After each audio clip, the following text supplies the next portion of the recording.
Well, it's time to answer some of your email questions again, and the first up is from Dan, who's wanting a link for an anti-brain scan hat. I think that was kind of a joke thing we did on our show years ago. I vaguely remember it, Dan, but I looked through my archives and I couldn't find anything that we actually linked to on that particular topic. Sue, I've been using Gmail for quite a long time and I've never received a .data file before. I'd have to see exactly what you're getting. It almost seems like it's some kind of a memory dump or something from maybe your email provider if you're sucking other email into Gmail.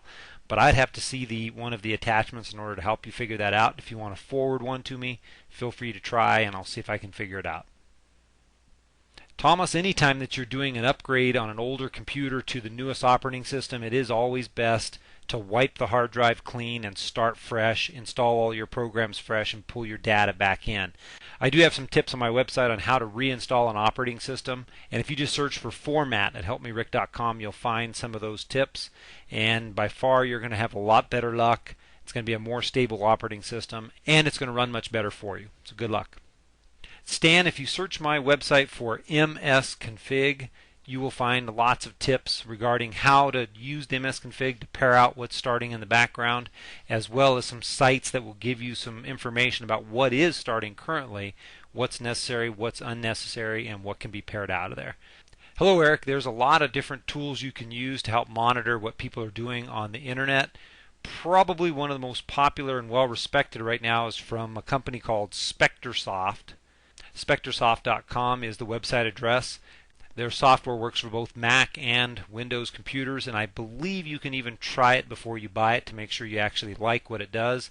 But you can read more about it by going to SpectreSoft.com.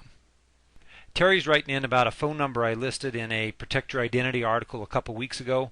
And yes, the phone number, Terry, is from the FTC, the Federal Trade Commission.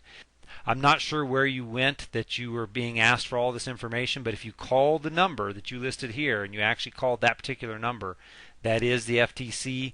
It is designed to help you protect your identity and ask questions regarding identity theft, so that is a legitimate number.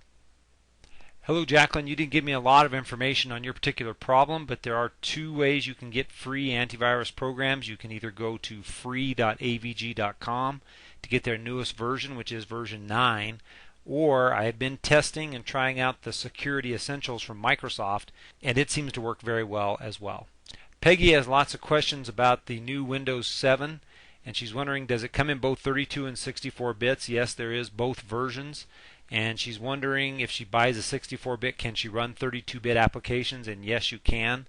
It doesn't take advantage of the 64-bit speed and the ability to run multiple processes in those 64 bits, but you can run most 32-bit software on a 64-bit machine. You should check if it's a specialized program to make sure your particular program is designed to work in a 64-bit environment and under Windows 7. If it runs under Windows Vista 64-bit, it should run under Windows 7.